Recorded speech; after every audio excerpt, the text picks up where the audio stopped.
to. And good job naman dito sa baby kong ito. Napakagaling niya mag-alaga. Ang ginagawa niya ngayon, guys. Diyos ko po. I'm so proud of you, baby girl.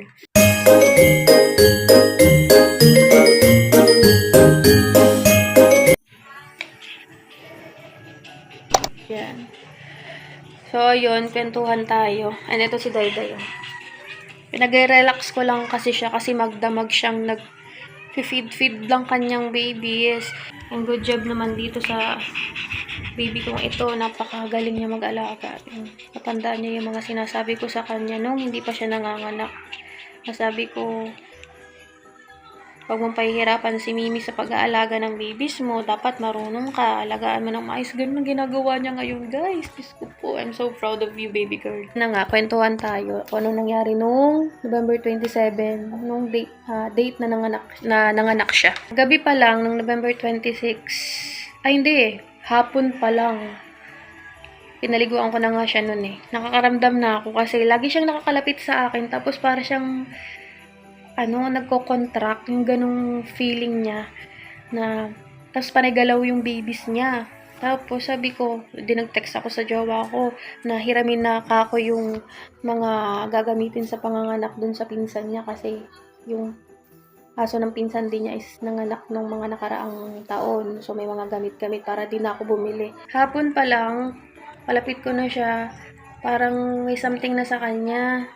Nananakit na yung tiyan niya. Tapos lagi na siyang nakatingin sa akin. So, kinakausap ko siya. Sabi ko, kung manganganak ka ngayon, ilalagay kita dun sa ilalim ng vanity mirror ng nanay ko. Yung lumang comforter dun na hindi na ginagamit. So, sabi ko, para maging comfortable ka, sa'yo na yung comforter na yun na maliit. Pag nakatulog kami, gusto ko, diyan ka lang, mag-stay ka lang para nakikita kita kung nagle-labor ka na ba or something na lalabas na yung anak mo or whatsoever. Hanggang sa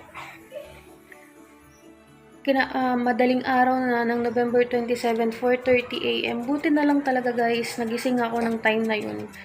Actually, pagising-gising din naman ako kasi chinecheck ko tong si Dayday.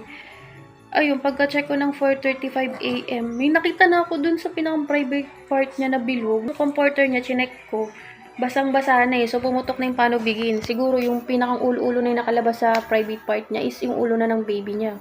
So, yung bigla kong tayo, tapos sabi ko sa boyfriend ko, "Uy, MJ, si Dayday nanganganak na. Bumangon ka na dyan." Siyempre, as a first time na makakita ng ganun. First time ko talaga. Kabado ako, tapos nanginginig. So, may pasok yung jowa ko nun. So, sabi ko, thanks God. Madaling araw nanganak si Dayday. May magpapaanak kay Dayday. Alam mo yun, kasi talagang hindi ko kaya. Diba si OA? OA talaga ako. Tapos, yun na nga. Unang labas niya si Kaukaw. May video ako, panoorin nyo na lang mamaya. Pero mag-story muna kung ano nangyari. So, ayun na nga, unang labas si Kaukaw. Ang bilis lang niyang ilabas yun yung panganay niya. Ang tagal nung pangalawa. From 4:30 mag-aalas 5 na ilabas na niya si Kaukaw, yung panganay. Yung pangalawa, inabot ng ilang oras, 7:30 na. 7:30 na yung pangalawa. Tapos, after nung pangalawa, sumunod dun, niwan ako ng boyfriend ko at pumasok naman at may trabaho. Naintindihan ko naman yun. Kaso talaga, umiyak ako nung umalis siya kasi di ko talaga kaya. Pero kinaya ko naman. At ginaid naman ako ni Dayday. Ate, huwag kang kamot-kamot. So, ang kasunod ng oras ng 7:30 is 9:30. Diyos ko po. And guys, Diyos ko, na-stress ako nung time na yun, nung araw na yun. Kasi, pinahirapan din si Dayday nun. Akala ko na, alam mo yun, ayoko namang nag-isip ng masama. Pero, andun na ako sa point na parang feeling ko, si Dayday nauubusan na ng parang lakas. Nakapikit na siya na parang ayaw na niyang umiri. Pero, lagi ko siyang kinakausap na, Dayday, kayanin mo, last na yan. Sige na, kayang-kaya mo yan. Tas, alam mo yung mukha niya, talagang pinipilit niyang i-iri para matapos na kasi naririnig niya ako. Matalino kasi ito eh. Sobrang talino niya. Naintindihan niya yung mga sinasabi ko. Tapos nakita ko na yung ulo. Nakita ko yung ginawa ng jowa ko na pag nakalabas na yung medyo itim na yung dulo, yung pinakang ulo is medyo unti-unti kong hihilahin. So, gano'n naman ang ginawa ko. Pagka-iri ni Dayday, hindi hinila ko ng paunti-unti. Biglang bulwak. Gano'n na. nakalabas na yung aso. Tapos, edi pinutok ko na yung pinakang bumabalot sa aso para makahinga na yung puppy. Tapos, tsaka ginamit ko yung parang style na pang sip-sip sa bunganga tsaka sa ilong para makahinga ng maayos. Ang nakalimutan ko pala, hindi ko agad naisip na kailangan putulin agad yung puso. Diyos ko po. Ayun, naalala ko yun. So po, nanginginig na ako nun guys and inatake ako ng anxiety na hindi ko alam kung ano yung unahin kong gawin. Kasi tinawagan ko na yung jowa ko. Sabi ko, kukul ko na to kahit masama yung loob ko kasi kailangan ko ng tulong. Sabi ko, eto nakalabas na yung aso. Tapos anong gagawin ko? Yung puso, dinihila ni Dayday kasi yung placenta nasa loob pa ng private part niya. Hindi pa niya nailalabas. So sabi ko, paano ko mapuputol hinihila ni Dayday? Hindi ko malaman kung anong gagawin ko. Tapos sabi niya, putulin mo na kasi habang tumatagal yan, kapag hindi naputol, maglalo magdudugo. So yun na nga, sa tagal lang hindi ko naputol agad, nagdugo yung pusod nung bunso. Akala ko nga mamamatay eh. Pero ayan, okay naman. Healthy and kicking and fighting, mga malulusog. And sobra yung experience ko nung time na yun. I'm so happy naman na gano'n na nang nangyari. Kasi tinulungan din ako ng Dayday. Kaya thank you ate. You're so good. So ayun na nga guys. Papanorin ko yung video na nanganganak siya. Nabidyohan ko lang yung panganay tsaka yung pangalawa. Yung pangatlo yung last. Hindi na eh. Ano pa ako makakapag-video yun? Eh, hindi ko na nga alam kung anong gagawin ko eh.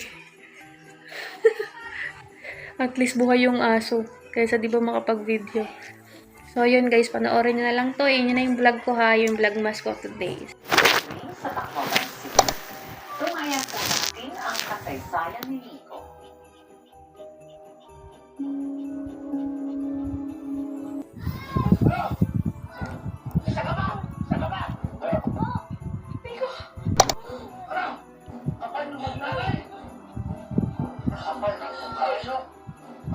Mag-i-enjoy ang lahat.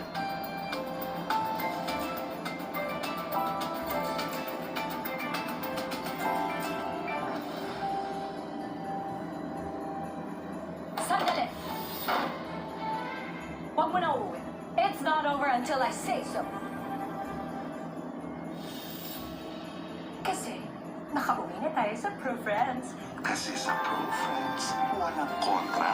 Community ang bida.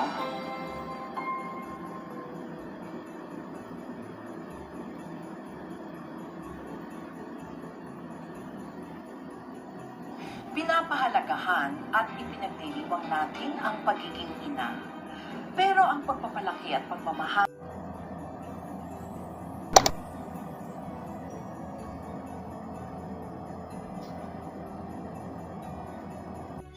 It's a girl! Sustansya. Yun, kita nyo naman. First baby is female. Is mahilig ako sa kay Jordan. Idol ko si Jordan. And then, yung tila kasi na napakaba. Tapos siya nung nakita niya nagkakaroon. Baka hihiga lang siya.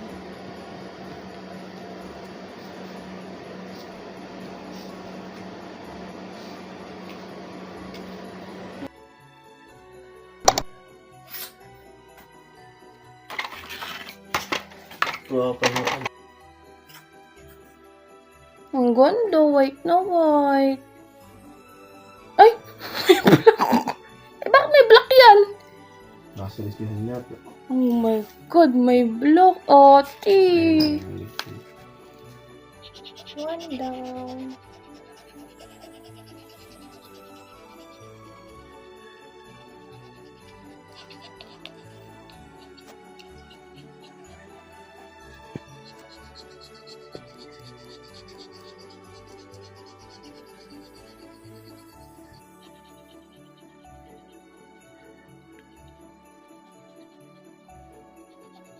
Para ka bang bulate? Maganon-ganon si Kaw-Kaw. Kaw-Kaw!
Importante. Push pa, push.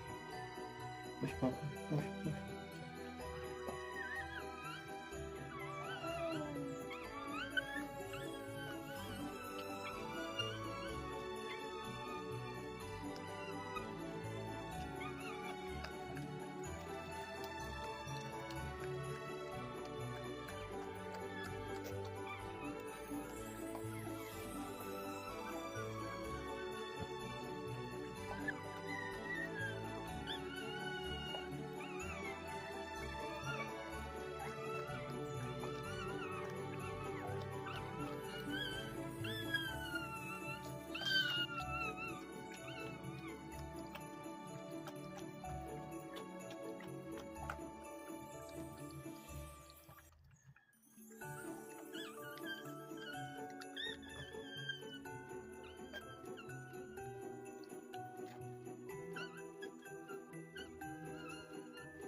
Taba.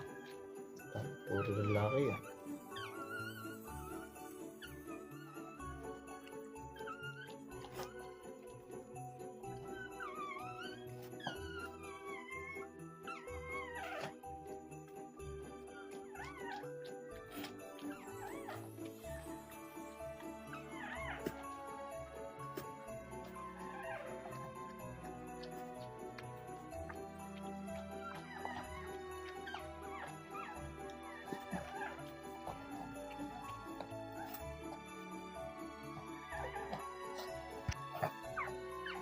Two down. Good job, ate.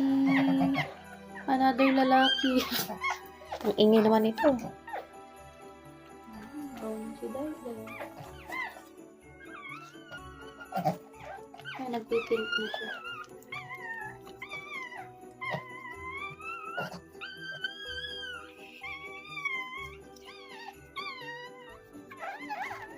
Yun na, nag-pink na.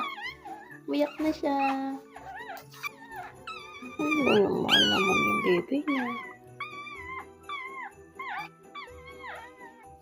Napuntahan naman yun. Good job, Ate Dayda. Yes, mahal.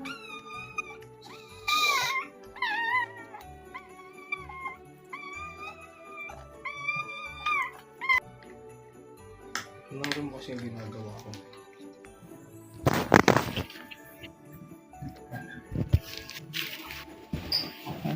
Push, push.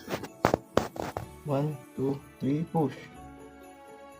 Diba? 1, 2, 3. Diba? 1, 2, 3. Diba? 1, 2, 3. 1, 2, 3. Diba?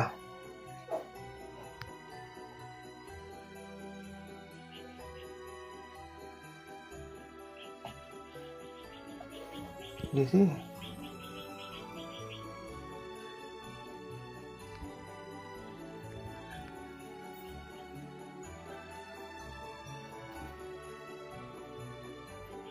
Okay.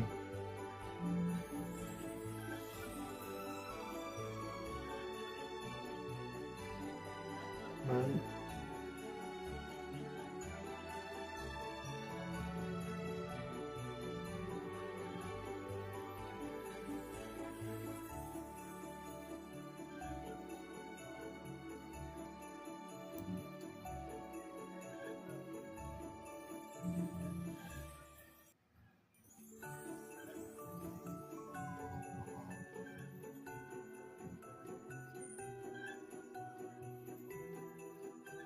Day.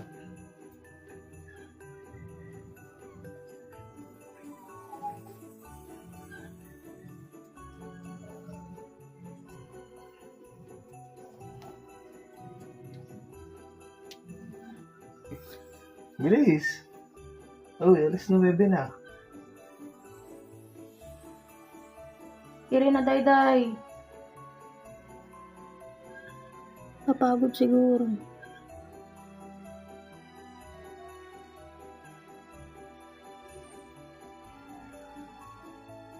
Hindi ba yung maiipit? Ulo na yun. Yun.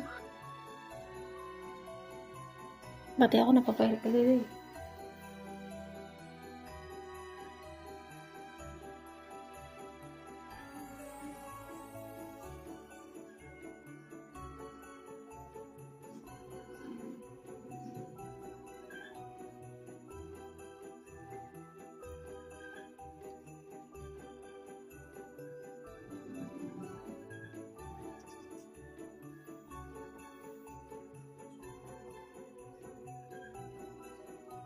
Muso ba? Ulo ba yan, Daddy? Kita ko yung muso eh.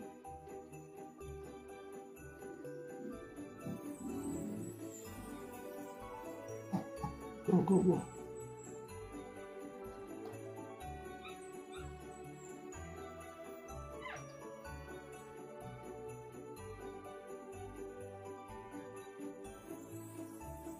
Daddy, dugo ng dugo. Oh my God.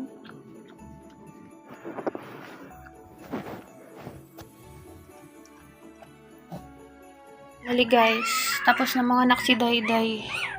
Good job, my love. Good job, ate Dayday.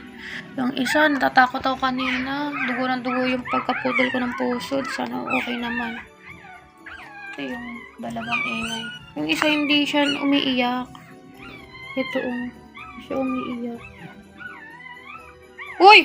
Ate! Ba't pa sinipa? Ha? Ano sisipain? Sinipa. Paano manganganak ka pa? Ha?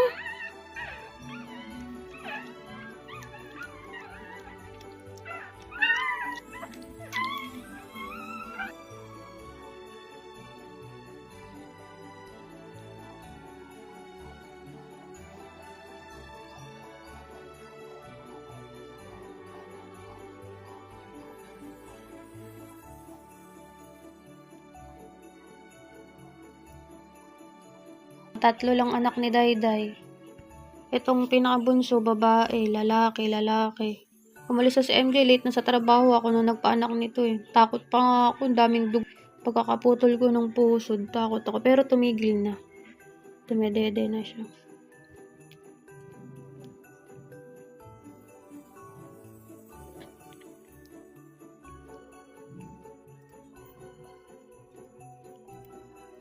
Congrats, Ati.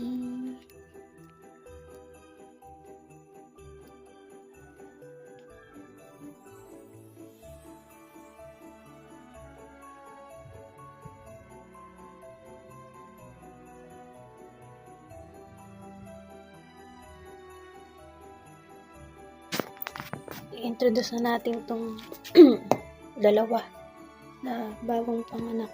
Tingnan natin kung ano ang reaction.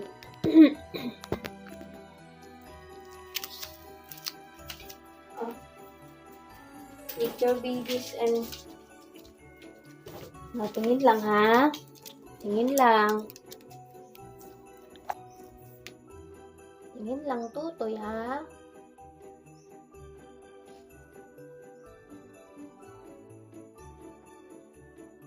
Tingnan mo itong anak mo. Smell lang ha, smell. Oh, that's your baby. Na lang. Bait-bait naman ang aking baby girl. Good job, my love. Good job. Ang galing mag-anak. Uy. Nakang